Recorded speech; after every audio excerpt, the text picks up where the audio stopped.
Betul, seorang suami sudah punya istri, dia sudah punya tanggung jawab. Tapi suami yang baik adalah yang memberikan dukungan yang maksimal kepada istrinya agar dia berbuat baik kepada orang tuanya. Dan istri yang baik senantiasa mendukung suaminya untuk terus melakukan kebaikan kepada kedua orang tuanya. Tidak pernah ada perbedaan dalam Islam, baik itu orang tua ataupun mertua, sama hukumnya. Ketika kita berbuat baik kepada mertua, kita berbuat baik kepada kedua orang tua. Begitu kita maksiat berbuat dosa kepada mertua kita, sama seperti kita berbuat durhaka kepada orang tua kita. Mahkul barakah, akan dicabut keberkahan kalau orang tua kita pernah meneteskan air mata karena tingkah laku kita. Betul, kita sudah punya istri, jangan pernah istri menghalangi kita berbuat baik kepada kedua orang tua. Seorang ulama mengatakan, jika orang tua seseorang meninggal dunia, setengah berkah hidupnya dicabut Allah. Setengah berkah hidupnya dicabut Allah. Kenapa setengah berkah hidup dicabut Allah? Di dunia ini tidak ada amal yang lebih baik dari berbuat baik ke orang tua. Mungkin hadirin sedang Jumat pernah membaca satu hadis dari Rasulullah. Bagaimana seorang sahabat dari Yaman datang ke Madinah berjalan kaki dia. Akan ikut berjihad bersama Rasulullah, berperang bersama Rasulullah.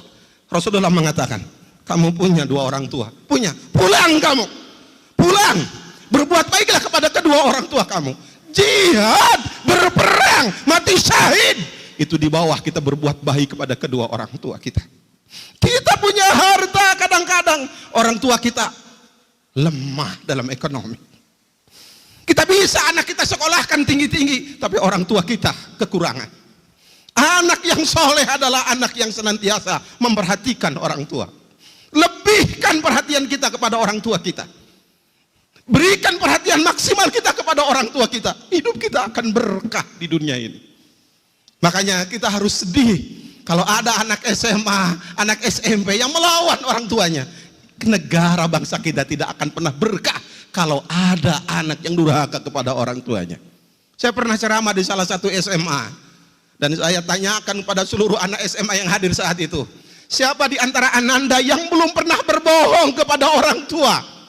Semua anak, tidak ada yang mengacungkan tangan. Berarti semua anak pernah berbohong kepada orang tua. Nangis hati saya. Jangan-jangan anak kita juga pernah berbohong kepada kita. Orang tua segala-galanya buat kita. Kenapa berkah seseorang dicabut?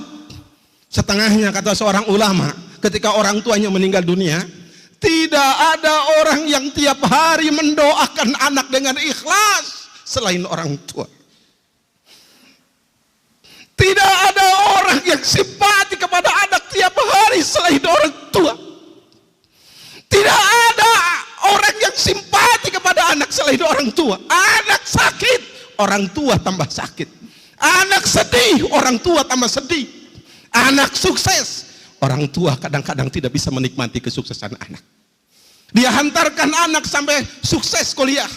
Kemudian orang tua pun berpikir, bagaimana anak saya cari kerja. Begitu anak kerja, anak lupa sama orang tuanya, ingin segera menikah. Dan dengan bangga dan bahagia, orang tua mengantarkan anaknya menikah. Ketika anak punya cucu, orang tua bahagia lagi dengan cucu yang dilahirkan dari anaknya. Luar biasa. Wajar kalau ada orang mengatakan tak akan pernah kita bisa untuk membalas orang tua kita. Dan Rasulullah mengatakan itu. Nggak pernah kita akan bisa membalas kedua jasa orang tua kita. Hidup kita ingin berkah, jangan pernah kita lupa berbuat baik kepada orang tua. Hidup kita ingin bahagia, jangan pernah di bangsa dan negara ini ada anak yang durhaka kepada orang tuanya. Mari kita bimbing adik-adik kita dan kita bimbing diri kita agar patuh kepada orang tua kita dengan sebaik-baiknya.